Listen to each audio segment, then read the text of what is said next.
Hey guys, it's Paul. I'm going to answer this question that Gareth asked about importing products into your Zoho CRM.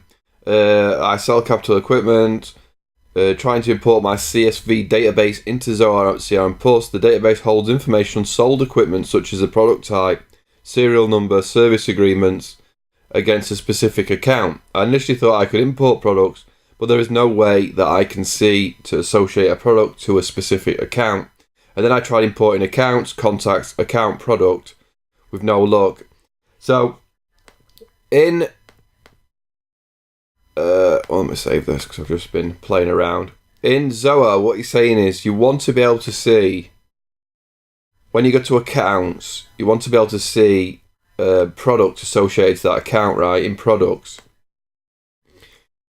Which is fine, you can add them one at a time. But like Gareth says, you can't mass import. If you've got 1,000 customers and you've got 1,000 products, you cannot, or you've got a product that person's bought, you can't mass import. This product should be associated with that person. So it makes it harder to do quickly the way you're doing it. Now I asked Gareth if there's just one product, do you have one product per customer? Most will have just one product, but I do have accounts with multiple products. So that makes it a little bit funky too. If it's just one product, and this for other people watching that are looking for, you need to identify one service to that customer, then what I'd recommend, it's not perfect, is creating a separate module. So what you can do is you can go over to Setup, Modules and Fields. You can pick out your accounts, go to your standard, and here you can add a new section. So I'll put it at the top just so it shows, but you can obviously drag it around wherever you want. And call this Service Agreements, something like that, whatever it's going to be called. Stick in a single line and call it Product Name. Put in maybe a date. Well, you probably don't want time, dear. Let's remove that. Yeah, delete. And you might put date, right? You might put start, date. Put in another one that's expiry date. You may put another single line in that is serial number. If it's a computer or something, it might be serial number. And then if you have a secondary product, I mean, it depends on how many customers you've got with multiple products, as to, you might want to change this to be like a multi-line, multi-products. You might want to change it so it shows more, but I wouldn't recommend that fully for multi-product, but we'll just deal with single line, single product customers at the minute and save it, right?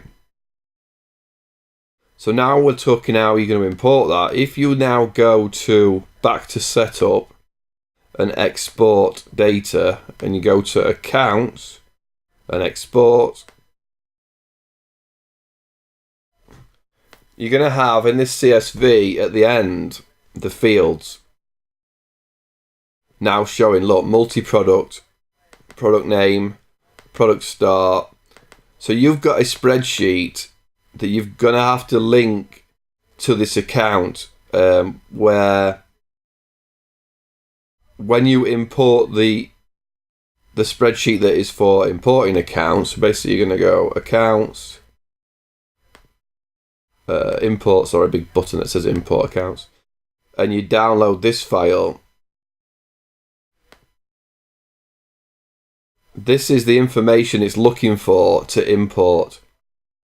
So you're going to want to associate, so let me be clear, you've exported this file with your accounts. So these are your accounts, this is your account name. You're going to want to link your account name that you've already got on your spreadsheet with your products to this account name, to make sure whichever you define in field you can link to. You might want to link to, there's not really, if you've got a customer code, it's fine, isn't it? This customer code, this customer number, link this to your spreadsheet and, import your spreadsheet data onto the end of this. So this would be, I don't know, computer. Start date, I've got to put in a date in. 1/1/2018. I don't know exactly the date format field. Expiry, or serial number. Expiry 01/01/2020, something like that, right?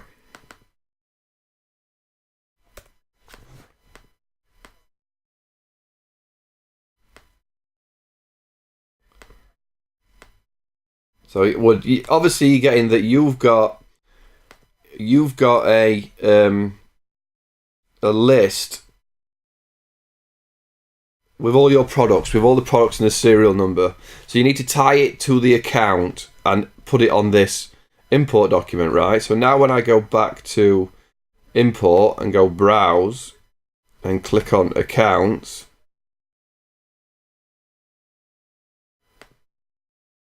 you're gonna want to update existing accounts. You don't want to go and override anything, because you might get into a bit of pain. But obviously we're going to update existing accounts, field existing.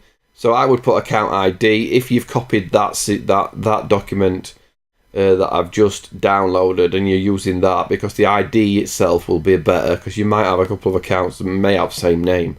So account ID. Do not update empty values, okay. Fields in Zoho. Here we go, we've got all these, so it's happy at the minute, I think. The attached ID must be mapped, yeah. You're not going to make me map every single field, are you? Unmap. Apply auto mapping. Yes, auto mapping. There you go. So you can do auto mapping, and it should, in theory, because it's the exact same document, pick every one, right? So what's this? It's asking me 1, 2, 3, 4, 5. It's asking me what number. This, I'm not too worried. That's fine. If you haven't got the right date time field, then make sure you pick the right one here, right? And then next, yes, doesn't matter with that. Add tags for these accounts. So I'm going to put product added, just so I can quickly search them, right? You won't need to put a tag, but if you want to, you might want to put tag added or product added, but you may not need to, right? So if I go now to wait for it to import. I don't know, let's have a look at which customer I imported successfully. So let's go get rid of this canvas field. Add a column. Tag. Oh, did that add? Yeah. So these ones here are product added, right? So we know that these ones updated. So alright, so don't use that tag because it tagged every single one. What you can do actually is add a field here that is product name, serial number, and then when I go here and go ascending, one way it'll work, descending, descending. So here's the ones that have updated. So now when I go to this person, I can see service agreement computer, serial number, obviously you can change it, start date, end date. So that's a way to add your products via exporting the accounts, updating the account list with the products you've got, and then re-importing them and giving them their own section. It's probably not ideal. You really would, I guess, prefer it to be in products. But it's a workaround. I've seen a few people saying I just need one field for certain services, and I need to know what services they've got. And if you've got multiple products that isn't any more than 2 or 3, you might just want to do product number 2, product number 3, and add it here. And that way, every time you click in, you can see, and then you can filter to these dates and stuff. So bit of a workaround, a bit sketchy, I know, but hopefully it helps. Keep asking questions in that forum. You know, if this doesn't work for you, keep asking questions, ask questions on other stuff, and I'll always try and find you a fast-ish workaround. So hopefully it helps. Cheers for the question. Cheers.